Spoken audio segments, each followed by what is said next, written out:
கடகராசியை பொறுத்த வரைக்கும் 12ஆம் இடத்துக்கு குரு வர்றார். அதாவது 6-9க்குரிய குரு பகவான் 12ஆம் இடத்துக்கு வர்றார்.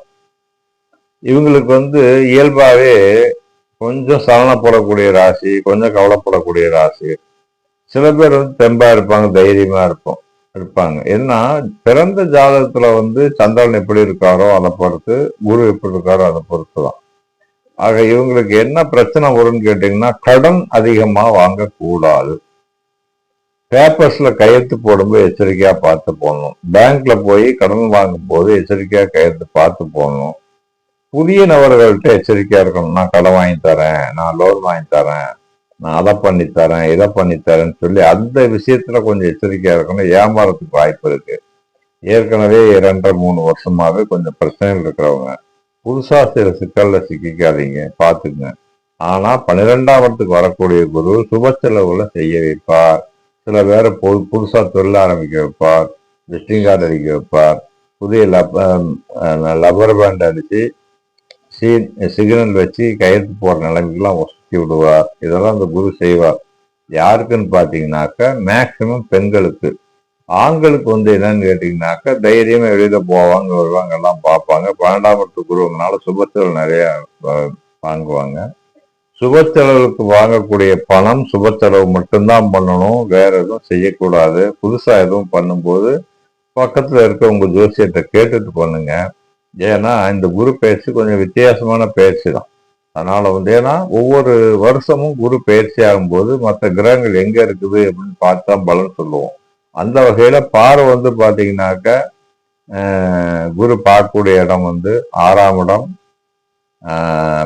9ஆம், 10ஆம், 11ஆம் இடம். அதே மாதிரி இங்க பாத்தீங்கன்னாக்க ஜென்மத்துக்கு 4ஆம் இடத்தை பார்க்கிறார். இப்ப 4ஆவது இடத்தை பார்க்கும்போது 4க்குரிய சுகங்கள் கெடுமா அப்படின்னா சுகம் கெடாது. புதுசா எதுவும் பிரச்சனை இல்லாம பாத்துக்குங்க.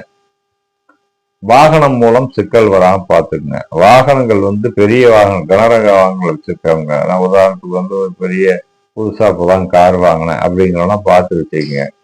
பொருட்கள் திருடு போடாம பார்த்துக்கணும். ஒரு பேங்க் போயிட்டு வராங்க, பேங்க் போயிட்டு பணத்தை வண்டியிலே வச்சு போட்டுறாங்க, அவங்க எல்லாம் கொஞ்சம் எச்சரிக்கையா இருக்கணும். மற்றபடி பாத்தீங்கன்னாக்கா பெண்களுக்கு நல்லா இருக்குது. குழந்தை குட்டிகளை படிக்க வைப்பாங்க, மேற்கல்வி படிக்க வைப்பாங்க. வெளிநாட்டுக்கு போறவங்க தாராளமா போகலாம். இந்த குரு பயிற்சியில கடகராசிக்காரங்க வெளிநாட்டுக்கு போறவங்க தாராளமா போகலாம். இட மாற்றம், அதாவது இப்போ ஒரு அரசு உத்தியோகத்தில் வேலை செய்யறாங்க, இடமாற்றம் ஊர் மாற்றம்னா கம்பல்சரி ஏத்துக்குங்க. அதை பிடிவாதமா பிடிக்காதீங்க. கம்பல்சரி ஏத்துக்கிட்டு அதுக்கு தகுந்தமா போய்க்குங்க. வீடு மாற்றம் தாராளமா பண்ணிக்கலாம். புதுசா இடம் வாங்கி வீடு கட்டுறவங்க தாராளமா கட்ட ஆரம்பிக்கலாம். இந்த சுப செலவு பண்ணவங்க தாராளமா செய்யலாம். அதெல்லாம் எந்த விதமான குழப்பமும் இல்லை. திருமணம் பாத்தீங்கன்னாக்க அதிரடியா திருமணம் சில பேருக்கு நடக்கும். அந்த மாதிரி அமைப்புல இருக்கிறார் குரு. அதிரடி திருமணம் அப்படின்னாக்க திடீர்னு மாப்பிள்ளை வருவோம், பொண்ணு வரும், ஒரு 10 நாள்ல கல்யாணம் முடிஞ்சிருந்த மாதிரிலாம் இருக்கும். இதுக்கெல்லாம் இது குரு வடிவத்து கொடுப்பார். குழந்தைகள் நல்லா படிக்க வைப்பார். தங்களுக்கும் தேவையான வசதிகள் செஞ்சு கொடுப்பார் அந்த குரு. ஆனா எச்சரிக்கை அவசியம். மற்றபடி வழிபாடுன்னு பாத்தீங்கன்னா முருகப்பெருமான் வழிபாடு, திருச்செந்தூர் முருகன் வழிபாடு, அறுவடை வீட்டுக்கும் போயிட்டு வரவங்களுக்கு அற்புதமா இருக்குது. பழனி முருகன் வழிபாடு ரொம்ப சிறப்பா இருக்கும். சமாதி வழிபாடு மிக அற்புதமா இருக்கும். உங்களுக்கு இந்த காலகட்டத்துல கம்பல்சரி சமாதி வழிபாடு, கணக்கன்பட்டியோ இல்ல இந்த அழுக்கு மூட்டை சாமியார் பொள்ளாச்சி அவரோ இல்ல கோடி சாமிகளோ யாரை வேணாலும் போய் வணங்கிட்டு வரலாம். போனீங்கன்னா குறைஞ்சபட்சம் ஒரு கிலோ அரிசியாவது, 1 கிலோ பருப்பாவது வாங்கி கொடுத்து அங்க ஒரு 2 மணி நேரங்கிறது 4 மணி நேரம், 5 மணி நேரம் இருந்துட்டு வாங்க. கவலைகள் தீரும், கஷ்டங்கள் குறையும், எதிர்பார்த்த எண்ணங்கள் ஈடேறும்.